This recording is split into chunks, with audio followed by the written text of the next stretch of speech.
शराब घोटाला। भारतीय जनता पार्टी ने पिछले 4 साल से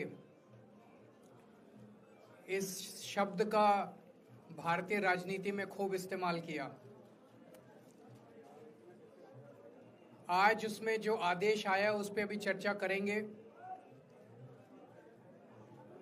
न्यायालय ने, हमारे जस्टिस सिस्टम ने इसमें एक बहुत ऐतिहासिक फैसला दिया है। इसके लिए मैं जुडिशरी का बहुत बहुत धन्यवाद करना चाहता हूं, जज साहब का बहुत बहुत धन्यवाद करना चाहता हूं।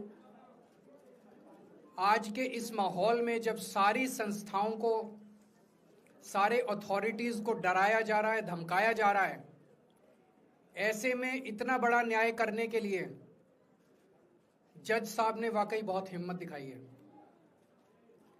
मैं उन सभी वकील भाइयों का धन्यवाद करना चाहता हूं जिन्होंने एक एक कदम हम लोगों का साथ दिया, हमारी ये लड़ाई न्यायालय में लड़ी। मैं खासकर नाम लेना चाहता हूं, अभिषेक मनु सिंघवी साहब का धन्यवाद करता हूं, हरिहरन साहब का धन्यवाद करता हूं, रिबेका मैडम का धन्यवाद करता हूं, विक्रम चौधरी जी का, दयान कृष्णन जी का, रमेश गुप्ता जी का, शादान का, मोहित माथुर जी का, विवेक जैन, रजत, मोहम्मद इरशाद, करण, मुदित जैन, और भी कई नाम है, अगर मेरे से कुछ रह गए हो। बहुत सारे वकीलों ने हमारा साथ दिया, और उन सारे देश भर के लोगों का जिन्होंने पिछले 4 साल से जिस तरह से हमारे ऊपर अत्याचार किया जा रहा था, इतने कठिन समय में हम लोगों का साथ दिया, उनका धन्यवाद करना चाहता हूं। आप जान रहे हैं कि किस तरह से पिछले 4 साल से ईडी को, सीबीआई को, सारी संस्थाओं को इस्तेमाल करके हमारे ऊपर एक शराब घोटाला नाम का एक आरोप लगाया गया। सीबीआई ने, ईडी ने उसमें चार्जशीट फाइल की। आज कोर्ट को प्राइमा फेसी ये निर्णय लेना था कि क्या सबूत और गवाहों के बयानों के आधार पे सफिशिएंट मटेरियल है कि इसमें मुकदमा चलाया जाए। अभी मुकदमा चला नहीं था। कोर्ट को यह निर्णय लेना था कि क्या मुकदमा चलाने लायक सफिशिएंट मटेरियल है, और कोर्ट ने लगभग 600 पेज के आदेश में सारे सबूतों और सारे गवाहों को मद्देनजर रखते हुए ये कहा है कि इतना भी सबूत नहीं है, इतने भी गवाहों के बयान नहीं है, एक निक्का सा भी सबूत नहीं है कि इसमें मुकदमा तक चलाया जा सके।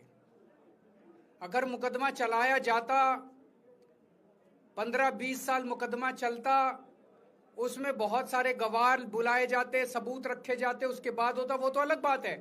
कोर्ट का ये कहना है कि इतना टुच्चा केस है, इतना फर्जी केस है, इतना बेकार केस है, इतना गलत केस है। ये मैं नहीं कह रहा, ये भाषा है। आप कोर्ट का ऑर्डर पढ़िए। ये ऑर्डर जो है ये ऐतिहासिक ऑर्डर है। कोर्ट ने कहा है कि इतना फर्जी केस है, इतना फर्जी केस है, एक भी सबूत नहीं है, एक भी गवाह नहीं है कि इसमें मुकदमा भी नहीं चलाया जा सकता।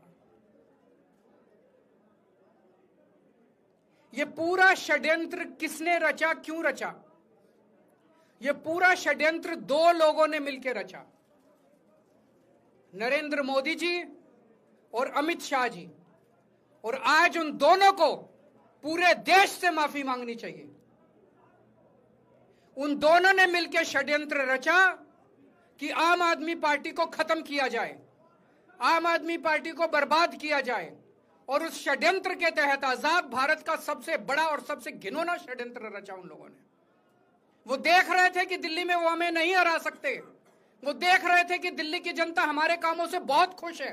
वो देख रहे थे दिल्ली में कामों की राजनीति के आधार पे वो कहीं खड़े नहीं होते। तो उन्होंने एक षड्यंत्र रचा। जनता जानती है कि केजरीवाल ईमानदार, उन्होंने कहा केजरीवाल की ईमानदारी पे चोट करो। जनता जानती है कि आम आदमी पार्टी ईमानदारी, उन्होंने कहा आम आदमी पार्टी की ईमानदारी पे चोट करो।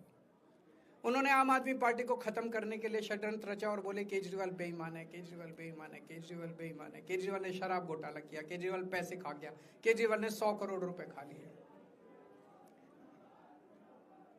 मैंने जिंदगी में केवल ईमानदारी कमाई है। मैंने जिंदगी में केवल इज्जत कमाई है, एक नया पैसा नहीं कमाया मैंने अपनी जिंदगी में। इन लोगों की तरह नहीं हूं मैं। मैंने जिंदगी में एक नया पैसा नहीं कमाया, केवल ईमानदारी कमाई है। और ये उस ईमानदारी के ऊपर चोट करना चाहते थे, उसके लिए इन्होंने षड्यंत्र रचा था।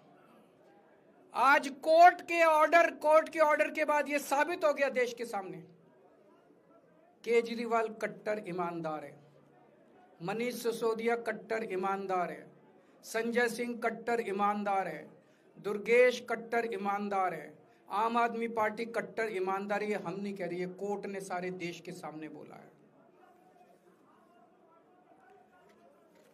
कई लोग ये कहते हैं जेल से आने के बाद केजरीवाल चुप क्यों हो गया, केजरीवाल गायब हो गया, केजरीवाल कहां गया। मैं कोई नेता नहीं हूं, मैं कोई पॉलिटिशियन नहीं हूं। पॉलिटिशियन को फर्क नहीं पड़ता, उनको 4 गाली दे दो, मोटी चमड़ी होती है उनकी। मैंने जिंदगी में केवल ईमानदारी कमाई है। मेरे को जब कोई बेईमान बोलता है मुझे फर्क पड़ता है। मेरे को जब जेल भेजा जाता है, मेरे परिवार के ऊपर ताने मारे जाते हैं, मेरे को फर्क पड़ता है। केजरीवाल को फर्क पड़ता है। इसलिए मैंने तय किया था कि जब सारे देश के सामने मैं निर्दोष साबित हो जाऊंगा तब तक मैं चुप रहूंगा। आज मेरे दिल से बहुत बड़ा बोझ उतर गया।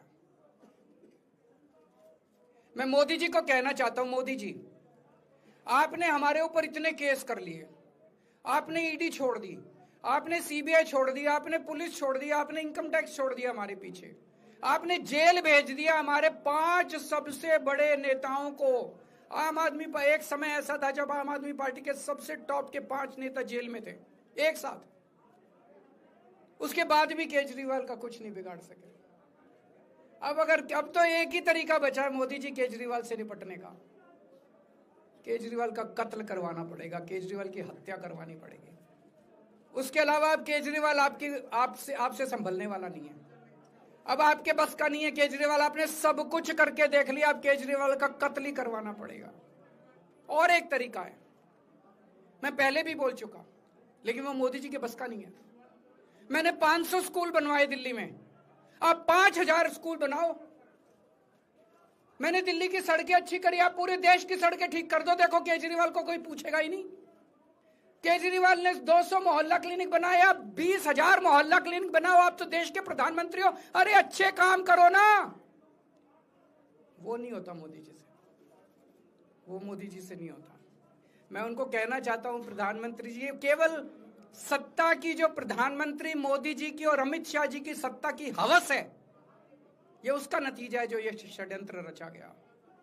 और इस षड्यंत्र का मैं बहुत छोटा हूं, हमारे परिवार ने बहुत भुगत भोगी है। मैं जेल गया, मेरी मां बीमार रहती है बहुत ज्यादा, उसको अस्पताल में एडमिट कराना पड़ा, बहुत रोई मेरी मां, बहुत रोई। इनकी पत्नी मनीष सिसोदिया जी की पत्नी, उनको मल्टीपल स्क्लेरोसिस डिजीज है, सब लोग जानते हैं। जब सुप्रीम कोर्ट में केस चल रहा था, संजीव खन्ना जी ने कहा कि बहुत गंदी बीमारी है, उनके नीचे का पूरा पोर्शन काम नहीं करता और धीरे धीरे बीमारी बढ़ती जा रही है। हमारे परिवार ने बहुत भुगता है, लेकिन वो इंपॉर्टेंट नहीं है, हम इंपॉर्टेंट नहीं है, हमारा परिवार भी इंपॉर्टेंट नहीं है। लेकिन मोदी जी और अमित शाह जी के षड्यंत्र का खामियाजा जो दिल्ली भुगत रही है, दिल्ली के 3 करोड़ लोग भुगत रहे हैं, उसकी भरपाई कौन करेगा। आज दिल्ली में कहीं चले जाओ, सारी सड़कें टूटी पड़ी हैं, अस्पतालों में दवाइयां मिलनी बंद हो गई हैं, मोहल्ला क्लिनिक बंद किए जा रहे हैं, स्कूलों का बुरा हाल हो रहा है। पूरे दिल्ली में पोल्यूशन इतना ज्यादा कभी दिल्ली की जनता ने नहीं देखा था। यमुना का बहुत बुरा हाल हो गया है। एक चीज बता जो तो दिल्ली में इन्होंने ठीक करी हो, पूरी दिल्ली का बेड़ा गर्क कर दिया। सबसे बड़ा खामियाजा मोदी जी और अमित शाह जी की सत्ता की हवस, उसका सबसे बड़ा खामियाजा दिल्ली के 3 करोड़ लोगों ने भुगता है। दिल्ली के लोगों से जाके पूछो। आज मैं चैलेंज करता हूं मोदी जी को, मोदी जी हिम्मत है दिल्ली में दोबारा चुनाव करा के दिखा दो, 10 से ज्यादा तुम्हारी सीट आ जाए, मैं राजनीति छोड़ दूंगा। तुम्हारी 10 से ज्यादा सीट आ जाए, मैं राजनीति छोड़ दूंगा। दिल्ली की जनता त्रस्त हो चुकी है तुम लोगों से।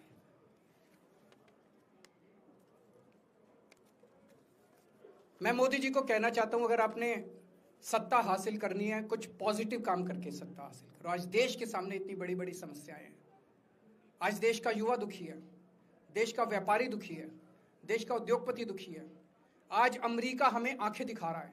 मोदी जी की हिम्मत नहीं है जो ट्रंप के खिलाफ एक शब्द बोल दें। ट्रंप के खिलाफ रोज ट्रंप गालियां देता है मोदी जी को, रोज ट्रंप गालियां देता है भारत को, रोज ट्रंप गालियां देता है हमारे देश को। मोदी जी के हमारा प्रधानमंत्री भीगी बिल्ली बना हुआ है। अरे देश संभालिए ना, आपको हमने देश चलाने को दिया था और आप केजरीवाल में उलझ गए, आप आम आदमी पार्टी में उलझ गए। पॉजिटिव काम करके सत्ता हासिल कीजिए, ये नेगेटिव काम करना बंद कीजिए। अगर आपके कोई एक दो प्रश्न है तो। क्या आपको उम्मीद है कि अब ईडी के मामले को भी? ईडी मामला खत्म हो गया। सीबीआई के मामले के बेस पे ईडी था, वो अब फॉर्मेलिटी बची है। हम अगले हफ्ते एप्लीकेशन डालेंगे, ईडी का मामला खत्म हो जाएगा। कांग्रेस कह रही है कि ये बीजेपी ने जो है कांग्रेस को नुकसान पहुंचाने के लिए आपको जो है राहत दिलवा दी है। मैं आपसे पूछना चाहता हूं, केजरीवाल जेल गया, रॉबर्ट वाड्रा जेल गया, संजय सिंह जेल गया, क्या राहुल गांधी जेल गया, मनीष सिसोदिया जेल गया, सोनिया गांधी जी जेल गई? किस मुंह से बात करते हैं? शर्म नहीं आती कांग्रेसियों को? ले जाए, ले जाए, वो तो ले जाए, उनका हक है। सुप्रीम कोर्ट भी जाएंगे, हाई कोर्ट भी जाएंगे। जैसे निचली कोर्ट में न्याय हुआ ऐसे ऊपरी कोर्ट में भी न्याय हुआ। जब कोई सबूत है ही नहीं, जब कोई गवाह है ही नहीं, तो ऊपर के कोर्ट में भी कहां से लाएंगे सबूत, कहां से लाएंगे गवाह?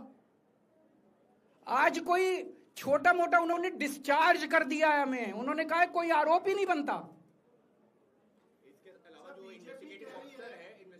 इन्वेस्टिगेटिंग ऑफिसर सीबीआई के ऊपर उन्होंने, कोर्ट ने टिप्पणी की है कि सीबीआई अपने दोषी अधिकारियों के खिलाफ डिसिप्लिनरी एक्शन, कभी ऐसा ऑर्डर देखा है? इसका मतलब कितना फर्जी मुकदमा था कि सीबीआई के अफसरों के खिलाफ डिसिप्लिनरी एक्शन लिया जाएगा। आप कुछ कहना चाहते हैं? Sir BJP